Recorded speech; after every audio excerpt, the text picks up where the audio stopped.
Hi hello friends, welcome to my channel. ನೀವು ನಮ್ಮ ಚಾನಲ್ಗೆ ಸಬ್ಸ್ಕ್ರೈಬ್ ಆಗಿಲ್ಲ ಅಂದರೆ ಸಬ್ಸ್ಕ್ರೈಬ್ ಆಗಿ ಪಕ್ಕದ ಬೆಲ್ಲಕ್ಕನ್ನು ಪ್ರೆಸ್ ಮಾಡಿ. ಪುಟ್ಟಕ್ಕನ ಮಕ್ಕಳು ಧಾರಾವಾಹಿ ಶುಕ್ರವಾರ ಸಂಚಿಕೆಯನ್ನು ನೋಡ್ತಾ ಇದ್ದರೆ ಮೊದಲಿಗೆ ಸಹನ ಸುಮಾ ಸ್ನೇಹ ಜೊತೆ ಮಾತಾಡ್ತಾ ಇರ್ತಾರೆ. ಮತ್ತು ಸಹನ್ ಅವರು ಆ ರಾಜವ ರಾಧ ಪರವಾಗಿ ಪ್ರಚಾರ ಮಾಡ್ತಾ ಇದ್ದಾಳೆ ಅಂತ ಹೇಳ್ತಾರೆ. ಆಗ ಸುಮಾ ಅವಳು ಕತ್ತಿಡ್ದು ಆಚೆ ದಬ್ಬದಲ್ಲ, ಆ ಕೋಪಕ್ಕೆ ನೇರವಾಗಿ ಅವಳ ಪರ ನಿಂತು ಪ್ರಚಾರ ಮಾಡ್ತಾ ಇದ್ದಾಳೆ ಅಂತ ಹೇಳ್ತಾರೆ. ಆಗ ಸ್ನೇಹ ರಾಧ ಥರ ವಿಷಕಾರ ಹಾವು, ಎರಡು ಹಾವುಗಳು ಒಂದಾಗಿ ಊರಿಗೆಲ್ಲ ವಿಷ ಹಂಚೋದಕ್ಕೆ ಹೊರಟಿದ್ದಾರೆ ಅಂತ ಹೇಳ್ತಾರೆ. ಆಗ ಸಹನ, ಅದಕ್ಕೆ ನಾವು ಅವಕಾಶ ಮಾಡಿ ಕೊಡಬಾರ್ದು. ಬಂಗಾರತ್ತೆ ಕುರ್ಚಿ ಅಂದರೆ ಅದು ದೇವ್ರಿಗೆ ಸಮ ಇದ್ದಾಗೆ, ಅದು ದೇವ್ರ ಕುರ್ಚಿ ಇದ್ದಾಗೆ, ಅದ್ರ ಮೇಲೆ ಅರ್ಹತೆ ಗೌರವ ಇರೋರು ಮಾತ್ರ ಕೂತ್ಕೋಬೇಕು. ಆ ರಾಧ ಅದ್ರ ಮೇಲೆ ಕೂರೋದಕ್ಕೆ ನಾವು ಬಿಡಬಾರ್ದು ಅಂತ ಹೇಳ್ತಾರೆ. ಆದರೂ ಅಕ್ಕ, ನನಗೆ ಯಾಕೋ ತುಂಬ ಭಯ ಆಗ್ತಿದೆ ಅಂತ ಸ್ನೇಹ ಹೇಳ್ತಾರೆ. ಆಗ ಸುಮಾ, ಅಕ್ಕ ನೀನು ಈ ಎಲೆಕ್ಷನಲ್ಲಿ ಗೆಲ್ತೀಯ, ಧೈರ್ಯವಾಗಿರು ಅಂತ ಹೇಳ್ತಾರೆ. ಮತ್ತು ಸಹನವರು, ಕಂಠಿಯವರು ಈಗಾಗಲೇ ನಿನ್ನ ಎಲೆಕ್ಷನ್ಗೆ ನಿಲ್ಲಿಸಿದಾರಲ್ವೇನವಿ ಅಂತ ಕೇಳ್ತಾರೆ. ಅಕ್ಕ, ನನಗೆ ಒಂದು ಸಣ್ಣ ಸುಳಿವು ಕೊಡದೆ ಅವರು ಹೀಗೆ ಮಾಡಿದ್ದಾರೆ. ಆದರೂ ನನಗೆ ಯಾಕೋ ತುಂಬ ಭಯ ಆಗ್ತಿದೆ. ಇಷ್ಟು ದೊಡ್ಡ ಜವಾಬ್ದಾರಿನ ನಾನು ನಿಭಾಯಿಸ್ತೀನೋ ಇಲ್ವೋ ಅಂತ ಅನ್ನಿಸ್ತಾ ಇದೆ ಅಂತ ಹೇಳ್ತಾರೆ. ಆಗ ಸಹನವರು, ನೀನೇನು ಹೆದರ್ಕೋಬೇಡವಿ, ನಾವೆಲ್ಲ ನಿನ್ನ ಜೊತೆ ಇದ್ದೀವಲ್ಲ ಅಂತ ಹೇಳ್ತಾರೆ. ಆಗ ಸುಮಾ, ಅಕ್ಕ ನೀನು ಹೊಟ್ಟೆಯಲ್ಲಿ ಬಂಗಾರತೆ ಇದ್ದಾರೆ, ಮತ್ತು ನಿನ್ನ ಜೊತೆ ನಮ್ಮ ಅವ್ವ ಇದ್ದಾರೆ, ಇದಕ್ಕಿಂತ ಧೈರ್ಯ ಬೇಕೇನಕ್ಕ ನಿನಗೆ ಅಂತ ಹೇಳ್ತಾರೆ. ಆಗ ಸಹನ, ಎರಡು ಹುಲಿಗಳು ನಿನ್ನ ಜೊತೆ ಇರುವಾಗ ನೀನು ಯಾಕೆ ಭಯ ಪಡ್ತಾ ಇದೆಯಾ? ನಮ್ಮ ಅವ್ವ ಇದ್ದಾಳಲ್ಲ, ನಮ್ಮ ಅವ್ವನೇ ನಮ್ಮ ಶಕ್ತಿ. ನಮ್ಮವ್ವ ಊರ ಜನರಿಗೆ ಒಂದು ಮಾತು ಹೇಳಿದ್ರೆ ಸಾಕು, ಅವರೆಲ್ಲ ನಿನಗೆ ಓಟ್ ಹಾಕ್ತಾರೆ, ನೀನೇನು ತಲೆ ಕೆಡಿಸ್ಕೋಬೇಡ ಅಂತ ಹೇಳ್ತಾರೆ. ಇಲ್ಲ ಅಕ್ಕ, ಎಲೆಕ್ಷನ್ ಹತ್ರ ಬರ್ತಾ ಇದ್ದಾಗೆ ನನಗೆ ತುಂಬ ಭಯ ಆಗ್ತಿದೆ ಅಂತ ಸ್ನೇಹ ಹೇಳ್ತಾರೆ. ಆಗ ಸಹನ, ನೀನು ತಲೆ ಕೆಡಿಸ್ಕೋಬೇಡ, ಈ ಎಲೆಕ್ಷನ್ನಲ್ಲಿ ಕಂಠಿಯವ್ರ ಮರ್ಯಾದೆ ಇದೆ, ಬಂಗಾರತ್ತೆ ಹೆಸ್ರಿಗಿರೋ ತಾಕತ್ತಿದೆ, ಜೊತೆಗೆ ನಮ್ಮೆಲ್ಲರ ನಂಬಿಕೆ ಇದೆ, ಅದ್ಯಾವುದಕ್ಕೂ ಮೋಸ ಆಗಬಾರ್ದು ಅಂತ ಹೇಳ್ತಾರೆ. ಆಗ ಸುಮಾ, ಹೌದು ಅಕ್ಕ, ನೀನು ಈ ಎಲೆಕ್ಷನಲ್ಲಿ ಗೆದ್ದೇ ಗೆಲ್ತೀಯ, ತಲೆ ಕೆಡಿಸ್ಕೋಬೇಡ ಅಂತ ಹೇಳ್ತಾರೆ. ಆಗ ಸ್ನೇಹ, ನನಗೋಸ್ಕರ ಅಲ್ಲದೆ ಇದ್ದರೂ ನಿಮ್ಮೆಲ್ಲರಿಗೋಸ್ಕರ ಆದರೂ ನಾನು ಕಷ್ಟಪಟ್ಟು ಎಲೆಕ್ಷನಲ್ಲಿ ಗೆಲ್ಲೋದಕ್ಕೆ ಪ್ರಯತ್ನ ಮಾಡ್ತೀನಿ ಅಂತ ಹೇಳ್ತಾರೆ.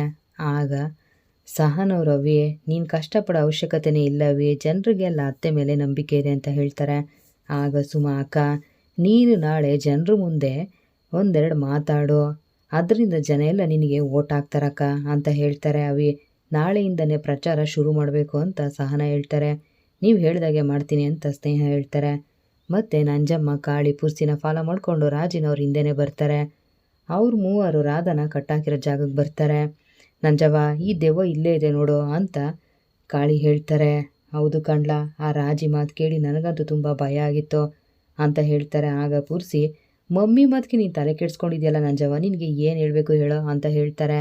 ಆಗ ರಾಜಿ, ನಂಜಮ್ಮ, ನೀನು ಎಂಥ ತಾಟ್ಗಿತ್ತಿ ಅಂತ ಗೊತ್ತಿದ್ದೆ ಕಣೆ, ನಿನಗೆ ಬೆವ್ರು ಕಿತ್ಕೊಳ್ಳೋ ಹಾಗೆ ಬುರುಡೆ ಬಿಟ್ಟಿದ್ದು ಅಂತ ಯೋಚನೆ ಮಾಡ್ತಾ ಇರ್ತಾರೆ. ಮತ್ತು ರಾಧ ಬಾಯಿಗೆ ಕಟ್ಟಿರೋ ಬಟ್ಟೆನ ತೆಗಿತಾರೆ. ನೋಡಿ, ದಯವಿಟ್ಟು ನನ್ನ ಇಲ್ಲಿಂದ ಬಿಟ್ಬಿಡಿ, ನಾನು ಎಲೆಕ್ಷನಿಂದ ಹೆಸರನ್ನ ವಾಪಸ್ ತಗೋತೀನಿ ಅಂತ ಹೇಳ್ತಾರೆ. ಆಗ ನಂಜಮ್ಮ, ಕಳ್ಳಿ ಸುಳ್ಳಿರ್ನ ನಂಬಕ್ಕಾಗಲ್ಲ, ನಿನ್ನ ಎಲ್ಲೂ ಕಳಿಸಲ್ಲ ನಾವು ಅಂತ ಹೇಳ್ತಾರೆ. ಆಗ ಕಾಳಿ, ನಂಜಮ್ಮ ಹೆಸರು ವಾಪಸ್ ತಗೋತೀನಿ ಅಂತ ಹೇಳ್ತಾ ಇದ್ದಾಳಲ್ಲ, ಬಿಟ್ಟು ಕಳ್ಸೋಣ ಬಿಡು ಅಂತ ಹೇಳ್ತಾರೆ. ಆಗ ಪುರ್ಸಿ, ಮಾವು, ನಮ್ಮನ್ನು ಯಾಮರ್ಸಕ್ಕೆ ಇವಳು ಸುಳ್ಳು ಹೇಳ್ತಾ ಇದ್ದಾಳೆ, ಇವಳು ಮಾತನ್ನು ನಂಬೇಡ ಅಂತ ಹೇಳ್ತಾರೆ.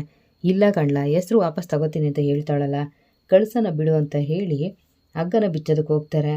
ಆಗ ನಂಜಮ್ಮ, ಬೇಡ ಕಾಳಿ ಅಂತ ಹೇಳ್ತಾರೆ. ಮತ್ತು ರಾಧಾ, ಕಾಳಿ ಆ ಗಂಟನ್ನೆಲ್ಲ ಬಿಚ್ಚಿಬಿಡು, ಬೇಗ ಬಿಚ್ಚು ಅಂತ ಹೇಳ್ತಾರೆ. ಆಗ ಕಾಳಿ, ಎಲ್ಲ ಅಮ್ಮಣ್ಣಿ, ನೀನು ಹೇಳಿದ ತಕ್ಷಣ ನಿನ್ನ ಮಾತನ್ನ ಕೇಳೋದಕ್ಕೆ ನಾನೇನು ಕುರಿ ಅಂತ ತಿಳ್ಕೊಂಡಿದ್ಯಾ ಅಂತ ಹೇಳ್ತಾರೆ. ಆಗ ಪುರ್ಸಿ, ಮಾವೋ, ನೀನು ಆಡಿದ್ದು ನೋಡಿ ಗಂಟು ಬಿಚ್ಚಿಬಿಡ್ತೀಯೇನೋ ಅಂತ ಅಂದ್ಕೊಂಡಿದ್ದೆ ಅಂತ ಹೇಳ್ತಾರೆ. ಆಗ ಕಾಳಿ, ಇವಳು ನಮಗೆ ಎಷ್ಟೆಲ್ಲ ಚಮಕ್ ಕೊಟ್ಟಿದ್ದಾಳೆ, ನಾವಿಷ್ಟು ಕೊಟ್ಟಿಲ್ಲ ಅಂದರೆ ಹೇಗೆ, ಏನು ಹಾಗೆ ನೋಡ್ತಾ ಇದೆಯಾ, ನಮ್ಮ ಸ್ನೇಹ ಈ ಎಲೆಕ್ಷನಲ್ಲಿ ಗೆದ್ದು ಆ ಗದ್ದುಗೆ ಮೇಲೆ ಕೂತ್ಕೊಳ್ಳೋ ತನಕ ನಿನಗಿದೇ ಸರ್ಮನೆ, ಇಲ್ಲಿಂದ ನಿನ್ನ ಕಳಿಸೋ ಮಾತೇ ಇಲ್ಲ, ಕನಿಕರದಿಂದ ಊಟ ಕೊಡ್ತಾ ಇದ್ದೀನಿ, ಬಾಲ ಬಿಚ್ಚಿದೆ ಅಂದರೆ ಅದನ್ನು ಕಟ್ ಮಾಡಿಬಿಡ್ತೀನಿ ಅಷ್ಟೇ ಅಂತ ಹೇಳ್ತಾರೆ. ರಾಧಾಗೆ ಕೋಪ ಬರುತ್ತೆ.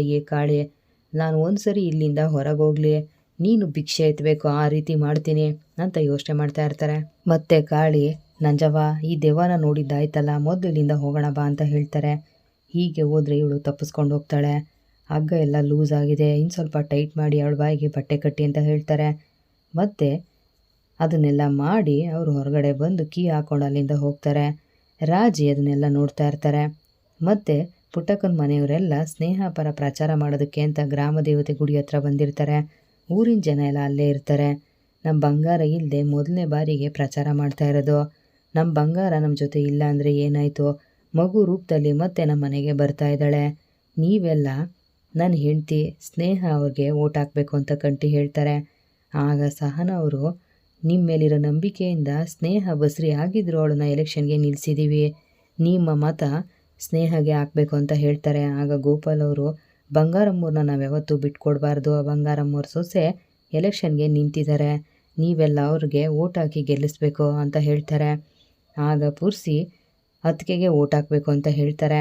ಆಗ ನಂಜಮ್ಮ ಎಲೆಕ್ಷನ್ಗೆ ನಿಂತಿರೋ ರಾಧ ಎದ್ರುಕೊಂಡು ಊರು ಬಿಟ್ಟು ಓಡೋಗಿದ್ದಾಳೆ. ಅಂಥವಳಿಗೇನಾದರೂ ನೀವು ಓಟ್ ಹಾಕಿದ್ರೆ ಈ ಊರ ಕತೆ ಅಷ್ಟೇ. ನೀವು ಬಂಗಾರನ ಮೇಲೆ ಸ್ವಲ್ಪ ಆದರೂ ಅಭಿಮಾನ ಗೌರವ ಇಟ್ಕೊಂಡಿದ್ರೆ ಸ್ನೇಹಗೆ ನೀವು ಓಟ್ ಹಾಕಬೇಕು, ಸ್ನೇಹಗೆ ಓಟ್ ಹಾಕಿ ಗೆಲ್ಲಿಸ್ತೀರ ಅಲ್ವಾ ಅಂತ ಕೇಳ್ತಾರೆ. ಅದೇ ಸಮಯಕ್ಕೆ ರಾಜಿ ಅಲ್ಲಿಗೆ ಬರ್ತಾರೆ. ಯಾವುದೇ ಕಾರಣಕ್ಕೂ ಓಟ್ ಹಾಕಲ್ಲ ಅಂತ ಹೇಳಿ ಅಂತ ಹೇಳ್ತಾರೆ. ಎಲ್ಲರಿಗೂ ಬೇಜಾರಾಗುತ್ತೆ. ಆಗ ನಂಜಮ್ಮ, ಎಲೆಕ್ಷನ್ಗೆ ಎದ್ರುಕೊಂಡು ಊರು ಬಿಟ್ಟು ಹೋಗಿರೋಳ ಪರವಾಗಿ ನೀನೇನು ಪ್ರಚಾರ ಮಾಡ್ತಾ ಇದೀಯಾ, ನೀವೇನಾದರೂ ಅವಳನ್ನು ಗೆಲ್ಲಿಸಿದ್ರೆ ನಿಮ್ಮ ಕತೆ ಅಷ್ಟೇ ಅಂತ ಹೇಳ್ತಾರೆ. ಆಗ ರಾಧ ಎಲ್ಲೂ ಹೋಗಿಲ್ಲ, ಇಲ್ಲೇ ಇದ್ದಾಳೆ ಅಂತ ಹೇಳ್ತಾರೆ. ಆಗ ಗೌಡ್ರು, ಇಲ್ಲೇ ಇದ್ದಾಳೆ ಅಂದಮೇಲೆ ಪ್ರಚಾರಕ್ಕೆ ಬರಬೇಕಲ್ವೇನಮ್ಮ ಅಂತ ಹೇಳ್ತಾರೆ.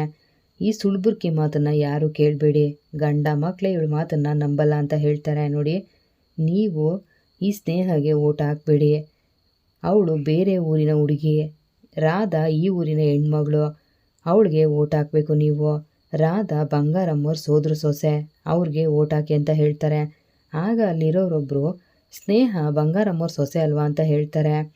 ಆಗ ರಾಧ ಅವರ ರಕ್ತ ಸಂಬಂಧಿ, ಈ ಸ್ನೇಹ ಬೇರೆ ರಕ್ತ. ಕಂಟಿ ಏನಾದರೂ ಎಲೆಕ್ಷನ್ ನಿಂತಿದ್ರೆ ನೀವು ಕಂಟಿಗೆ ಓಟ್ ಹಾಕಿ ಅಂತ ನಾನು ಹೇಳ್ತಾ ಇದ್ದೆ, ಈಗ ನೀವು ರಾಧಾಗೆ ಓಟ್ ಹಾಕಿ ಅಂತ ಹೇಳ್ತಾರೆ. ಮತ್ತು ನಂಜಮ್ಮ, ಅದೇಗಾಗುತ್ತೆ, ಬಂಗಾರಮ್ಮನ ಮೇಲೆ ನಿಮಗೆಲ್ಲ ಸ್ವಲ್ಪ ಆದರೂ ಗೌರವ ಇದ್ದರೆ ಸ್ನೇಹಗೆ ಓಟ್ ಹಾಕಬೇಕು ನೀವು ಅಂತ ಹೇಳ್ತಾರೆ. ಆಗ ರಾಜಿ, ಈಗ ಏನು ಹೇಳೋರು ಬಂದು ಹೇಳಿದ್ರೆ ನೀವೆಲ್ಲ ಓಟ್ ಹಾಕ್ತಿರ ತಾನೆ, ಈ ಊರಿನ ತ್ಯಾಗಮಯಿನೇ ರಾಧಾ ಪರವಾಗಿ ಪ್ರಚಾರ ಮಾಡೋದಕ್ಕೆ ಬಂದಿದ್ದಾರೆ, ಅಲ್ಲಿ ನೋಡಿ ಅಂತ ಹೇಳ್ತಾರೆ. ಪುಟ್ಟಕ್ಕ ರಾಧಾ ಫೋಟೋ ಇರೋ ಫ್ಲೆಕ್ಸ್ನ ಹಿಡ್ಕೊಂಡು ಬರ್ತಾರೆ. ಎಲ್ರಿಗೂ ಗಾಬರಿ ಆಗುತ್ತೆ. ಆಗ ಕಂಟಿ, ಅವ ಇದೇನವ ಅಂತ ಕೇಳ್ತಾರೆ. ಸಹನಾವ, ಈ ಪಾಪಿ ಪರ ನೀನು ಪ್ರಚಾರ ಮಾಡ್ತಿದ್ಯಾ ಅಂತ ಕೇಳ್ತಾರೆ. ಗೋಪಾಲ್ ಅವರು, ಪುಟ್ಟಮ್ಮಿ ನಿನಗೇನಾಗಿದೆ, ನೀನು ಈ ದೆವ್ವದ ಪರ ಪ್ರಚಾರ ಮಾಡ್ತಿದ್ಯಾ ಅಂತ ಕೇಳ್ತಾರೆ. ಮತ್ತು ನಂಜಮ್ಮ, ಪುಟ್ಟಕ್ಕ ಇದೇನು ನಿನ್ನ ವೇಷ, ದೇವರು ದೆವ್ವದ ಪರ ಬಂದು ನಿಂತಿದ್ಯಾ, ಇದೆಲ್ಲ ಕೇಳ್ಗಾಲಕ್ಕೆ ಬಿಡು ಅಂತ ಹೇಳ್ತಾರೆ. ಆಗ ಕಾಳಿ, ಪುಟ್ಟಕ್ಕ ಏನು ಮಾಡ್ತಿದ್ಯಾ ನೀನು, ಮೊದಲು ಆ ಫ್ಲೆಕ್ಸ್ನ ತೆಗೆದು ಬಿಸಾಕೋ ಅಂತ ಹೇಳ್ತಾರೆ. ಆಗ ರಾಜಿ, ನಿಂತ್ಕೊಳ್ಳ ಸುಮ್ಮನೆ, ನಿಮ್ಮೆಲ್ಲರ ಯೋಗ್ಯತೆ ಏನು ಅಂತ ಗೊತ್ತಿದ್ದೆ ಪುಟ್ಟಕ್ಕ ಇಲ್ಲೇ ಬಂದಿರೋದು. ನೋಡಿ, ಪುಟ್ಟಕ್ಕ ಬಂಗಾರಮ್ಮವ್ರ ಗೆಳತಿ, ಪುಟ್ಟಕ್ಕನೇ ರಾಧಾ ಪರವಾಗಿ ಪ್ರಚಾರ ಮಾಡೋಕ್ಕೆ ಬಂದಿದ್ದಾರೆ ಅಂದರೆ ರಾಧಾಗೆ ಎಲೆಕ್ಷನಲ್ಲಿ ಗೆಲ್ಲೋ ಅರ್ಹತೆ ಎಷ್ಟಿದೆ ಅಂತ ನೀವೇ ಯೋಚನೆ ಮಾಡಿ. ಪುಟ್ಟಕ್ಕ, ನೀನು ಇವ್ರ ಮಾತಿಗೆಲ್ಲ ತಲೆ ಕೆಡಿಸ್ಕೋಬೇಡ, ನಿನ್ನ ಮನಸ್ಸಲ್ಲಿ ಏನಿದೆಯೋ ಅದನ್ನು ಹೇಳೋ ಅಂತ ಹೇಳ್ತಾರೆ. ಆಗ ಪುಟ್ಟಕ್ಕ, ಈ ಊರಿಗೆ ಒಳ್ಳೇದಾಗಬೇಕು, ಈ ಊರು ಚೆನ್ನಾಗಿರಬೇಕು ಅಂದರೆ ನೀವೆಲ್ಲ ರಾಧಾಗೆ ಓಟ್ ಹಾಕಿ ಅಂತ ಹೇಳ್ತಾರೆ. ಮನೆಯವ್ರಿಗೆಲ್ಲ ಬೇಜಾರಾಗುತ್ತೆ. ಆಗ ಕಂಟಿ, ಅವ ಏನು ಹೇಳ್ತಿದ್ಯಾ, ಅವಳಿಗೇನಾದರೂ ಓಟ್ ಹಾಕಿದ್ರೆ ಇಡೀ ಊರೇ ನಾಶ ಆಗುತ್ತವ ಅಂತ ಹೇಳ್ತಾರೆ. ಆಗ ರಾಜಿ, ಈ ಊರಿನ ಸಾಧ್ವಿನೇ ಬಂದು ರಾಧಾ ಪರ ಪ್ರಚಾರ ಮಾಡ್ತಾ ಇದ್ದಾರೆ, ರಾಧಾಗೆ ಓಟ್ ಹಾಕಿ ಅಂತ ಕೇಳ್ಕೊತಾ ಇದ್ದಾರೆ.